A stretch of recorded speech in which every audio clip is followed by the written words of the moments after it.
All right, folks, so down here at PWR Farms, what are we doing today? Well, what we have here is a 2017 Focus ST, and today we were installing the JLT 3.0 oil separator for the model years 13 through 18 Focus ST in the black anodized. So that's what you see here.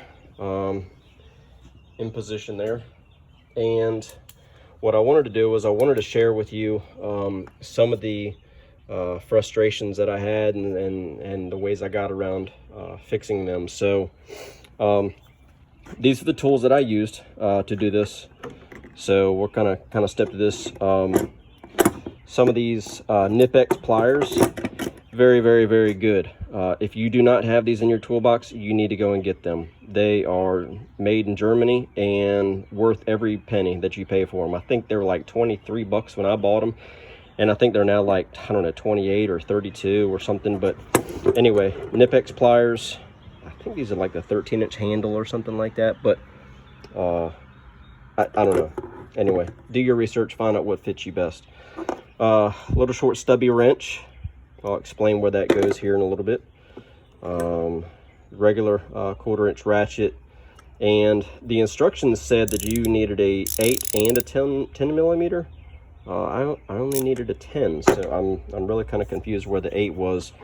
6-inch extension and stubby flathead, and just, you know, if you wanted, you could have just a regular length Phillips head. You actually use that right here at the very end. And I'm going to suggest you having some form of way to get a magnetic reach tool. I actually have a couple of them, so it's very helpful for me to have that. But anyway, so stepping through the instructions, you know, you got to yank off the cover. I'm sorry, it looks a little dirty into the flashlight. Anyway, so we yank off the ST cover. Up top here you have a little reflection there. All right, so 1 intake bolt, 2, 3.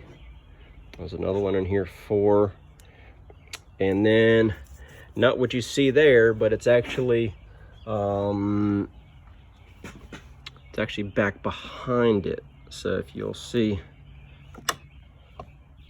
there's another bolt back in the back there. So, and that's what you need the retall tool for. I actually managed to drop my intake bolt all the way down back there behind the alternator, and I had to reach back there with a tool to get it. So once you get this intake peeled out, basically there's a male nipple on the back side of this intake manifold, and then there's your PCV valve that comes off of the block.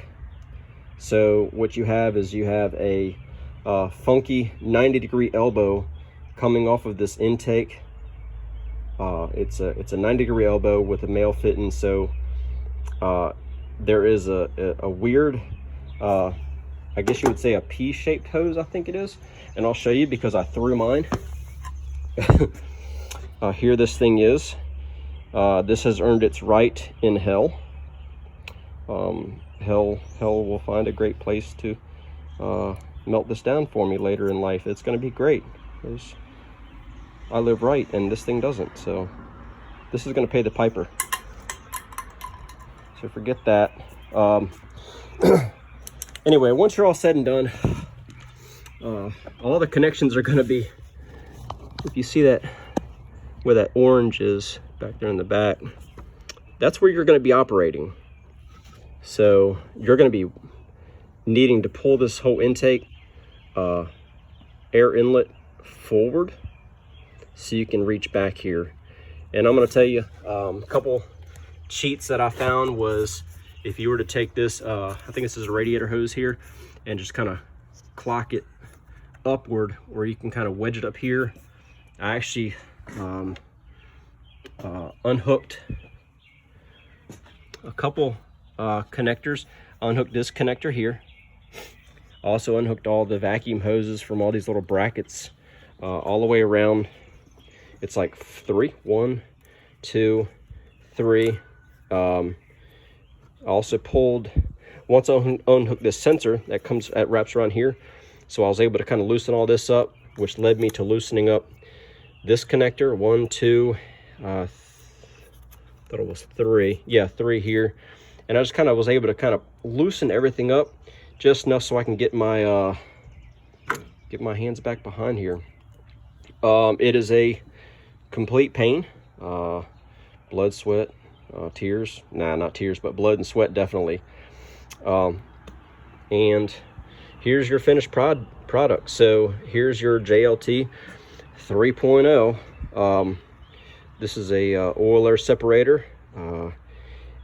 Any of you guys that are running boosted applications, you know, they get real nasty, pull all kinds of stuff through the engine, the exhaust, and my exhaust tip was just solid black all the time. So I really kind of wanted a way to clean up that, and this is what I decided to go with. So every 2,000 or 3,000 miles, I think it is, they said you can empty this thing out. And every 10,000 miles, you want to disconnect the cap, and you want to flush out the contaminants that are inside of it. So I would actually have this completely unscrewed by now if I wasn't doing it one-handed. So I just kind of wanted to show you kind of what you're looking at here. Yep, there it is. All right, so here's your little reservoir that's going to fill up with oil, and that's what you'll be dumping out every 3,000 miles or whatever. So I've had these oil separators on my Lightning, a couple other little hot rod cars that I had, my Power Stroke diesel that I had. They've always been nice. They've always, you know, kind of cleaned up everything. I will say this kit here, doing the reading, is actually not carb approved, which I find that interesting because you're actually cleaning up. I'll snug that down a little bit later when I got 2 hands. It's just going to be easier. Yeah, I just found that interesting that this was not carb approved. So I can't quite wrap my head around that, but we'll go back here to the back end and maybe you can see what I'm talking about. I've recently washed this, but my exhaust stays funky. I don't know how else to say that, but it is just nasty all the time. So I wash it, wipe it along with my wheels and all, just try to keep it looking good, but I don't know, it just seems excessive to me. So I went to JLT and they hooked it up. So I should probably give you guys a product review after the install and get a chance to put some miles on it. But you know, yeah, maybe we'll do that later on. Yeah, we'll do that later on. But anyway, just wanted to show it in motion and show you some of my struggles and how I overcame them. So if this helps you out, you know, smash that subscribe button, give me a thumbs up, do all the fun things that you do on YouTube. And I just wanted to say, continue learning, stay motivated, and encourage those around you. And that's all I got for tonight. All right, thanks everybody. See you.